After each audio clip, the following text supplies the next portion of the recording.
Hey guys, what's up? It's me again, olivershutterspeed, and as you can see here, I'm back in my YouTube studio, and today I want to compare the Sony a6000 and the Sony a6100, and at the end of this video I'm also giving you my opinion on which camera I would get if I would start over again when it comes to like portrait photography or videography.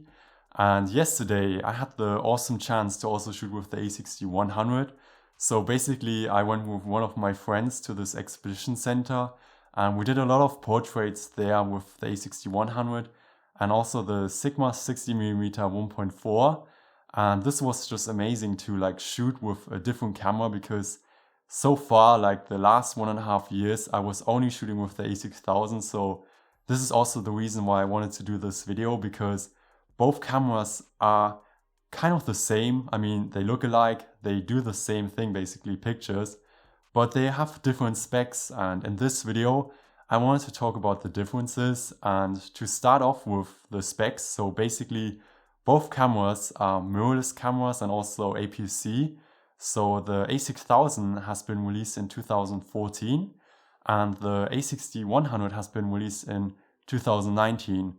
So there's like this 5-year difference, and a lot of things happened in this 5 years. For example, the a6100 has, for example, a much better processor than the a6000. But honestly, like this isn't like a reason why I would upgrade to the a6100 just because of a processor, because already I honestly believe the processor from the a6000 is also very good. So this is something I realized. So both have 24 megapixels.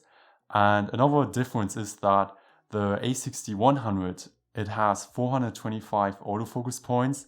And when you compare that to the a6000, the a6000 only has 179. And I feel like I said in all my other videos, that 179 autofocus points is very good, like when you're just starting out, because you do get like 80%, even 90% of your photos sharp.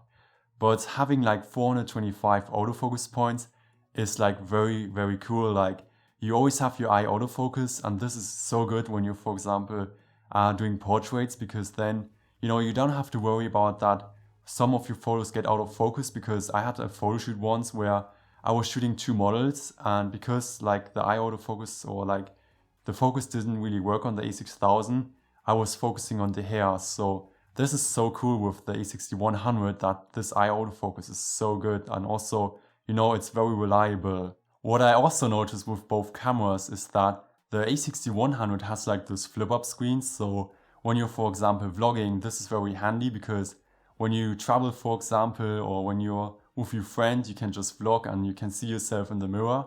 And this is very helpful. And with the a6000, I can show you, I mean, this is now a different camera, but as you can see here, you have like this tilting screen, and it's very hard to like see yourself in the mirror unless you get something on top, like a screen or like a mirror, which helps you. And I use, for example, a very cheap mirror which I put on top of my camera, but you know, the a6100 has it built in, so this is very good. But I mean, it's still very expensive then, because you pay like $300 more, and you can also solve that problem by just getting something cheap on Amazon, for example. But still a very nice feature from the a6100. And probably the most exciting and best thing about the a6100 is that you are also able to shoot 4K, and you also have an audio jack. And I feel like this is missing, and it should also be included with the a6000.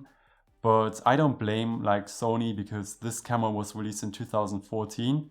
And you have 24 megapixels, and I feel like this is really good for the a6000. And I mean, even though you can shoot 4K with the a6100, it's not necessary in 2021. I feel like it's really good if you can shoot in 4K, but everything I do on my YouTube channel is 1080p, and it works. And with the audio jack, for example, I have here my external recorder, and I feel like this is even better than the audio jack from the a6100, because I feel like the audio I get is more crisp, and also I feel like I wouldn't like to pay like $300 more for the a6100 just to get an audio jack, So there are also alternative options. So should you go now for the a6100 or a6000?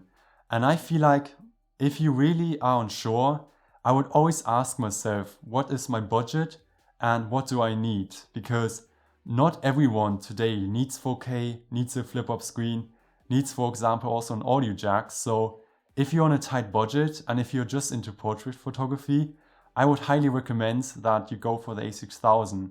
And with your other money, you can get, for example, then a very sharp lens. For example, the Sigma 30mm 1.4 wide I'm doing right now. This is a very good like beginner setup, and you have like your nifty 50 then also, and it's very versatile in any situation. But when you have a bit more money to spend, I would go for the a6100, because the eye autofocus and also the autofocus in general is so good on this camera, and it's worth the price. I mean, still the a6100 is still very cheap when you compare it to the a7 III, for example, or one of the latest Sony cameras. So the a6100 is a very good budget camera. There are cheaper options like the a6000, and they're also worth it. But with the a6100, I feel like you really have to also use the features then, for example, the flip-up screen or the 4K, then it's definitely worth it. And if you're still a bit unsure about which camera you should get, you can definitely also check out my a6000 playlist up here. And guys, take care of yourself and see you next time. Bye.